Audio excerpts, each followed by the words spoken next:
I got up the other day like at 3 o'clock in the morning, and I woke up and I was just walking around like, I was like, I'm so tired. I heard the devil say, go back to sleep.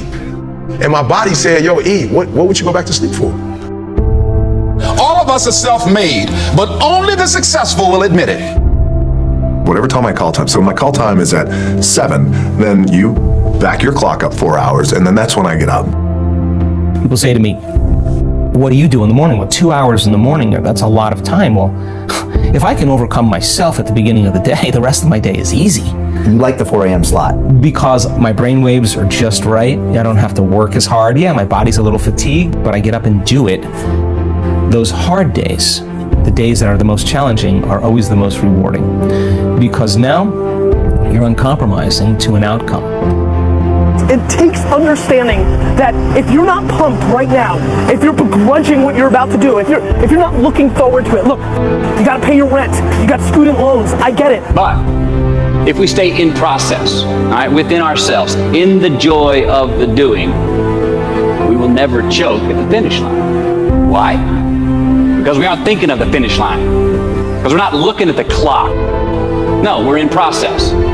The approach is the destination, and we are never finished. You woke yourself up. So if you were tired, your body wouldn't let you get up. If you were tired, your body would make you sleep till 6. What you don't want to do is the grind, but you're up. You've been getting up at 3 so early in the morning, don't even worry about it. Just put your shoes on, and when you get on the treadmill, it's just going to do it for you because you've been doing it every day for 3 o'clock.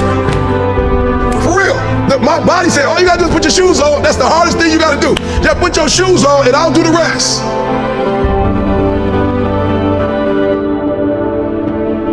And so then on sleep, I get 8 hours of sleep. I prioritize it, unless I'm traveling in different time zones. Sometimes it's impossible, but I am very focused on it. And for me, I need 8 hours of sleep. I think better, I have more energy, my mood is better, all these things.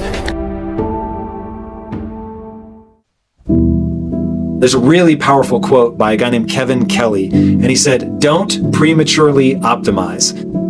Don't just settle on a morning routine because I say it or because somebody else says it. Think of each part of those routines that you hear as being like Legos, and you're going to try a bunch of different Legos, and then you're going to see which ones create the morning routine that's perfect for you. And that is the key. It needs to be perfect for you. There isn't going to be any one size fits all. There are going to be different things that work for different people. So make sure that you get out there, you try a bunch of things, and then see what works for you.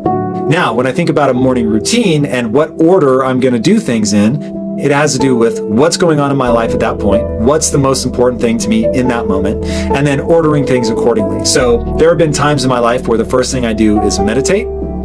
There have been times in my life where the first thing I do is go to the gym. And so those are really the big two things that I oscillate between. But there are also times where I will immediately go to work.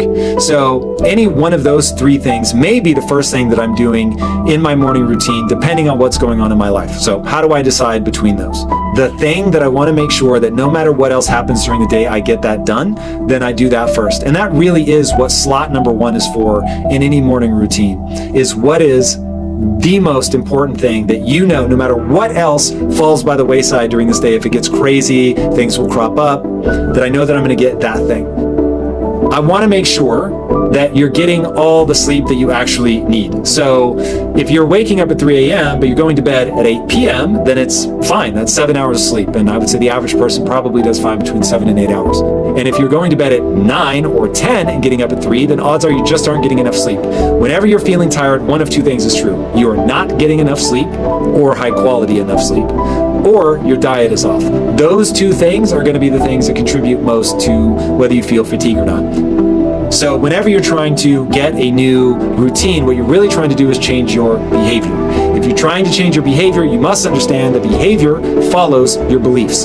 So now you need to get your beliefs in line. One of the beliefs you have to get in line is that it's worth getting out of bed, that you want to do this new thing, that you want to stop doing thing A and start doing thing B. So getting a mantra that you're repeating around this exciting new thing, that you want to do it, to make sure that you're building excitement, building desire around that thing. I believe this thing is important. I'm excited about this thing. I want to do this thing. Once you get that in the right place, you have a sufficient why, you have a sufficient level of excitement, Now, all of a sudden, the behavior of getting up and doing that thing takes care of itself. So one of the most important things you can do in your life is to realize that it's critically important to be excited about the things you're trying to wrap these routines around. I see so many people fighting this ridiculously uphill battle to do a really hard thing that they don't care about. I have a really hard time doing things that I don't care about. So I'm always focusing first on getting myself to the point where I care. Now, that may mean that you have to change your life. If you hate your job, hate the things that you're doing with your time, step one is to start doing things that actually give you more energy than they take, that are exciting to you, that you're amped about, that seem worth pursuing, that you look out into your future 3 to 5 years. You know where you want to be, and you're taking meaningful steps to get there. Having a dream that is exciting and honorable, and you know that if I do this thing today and tomorrow and the day after, and I can make it a habit, and this becomes my routine, now I'm really making meaningful strides towards my goal. All of a sudden, when you don't feel like doing it, you just remind yourself what you're chasing. You remind yourself what that goal is. And most importantly, you remind yourself why you're pursuing that goal. It's a great Nietzsche quote. A person with a strong enough why can survive almost any how.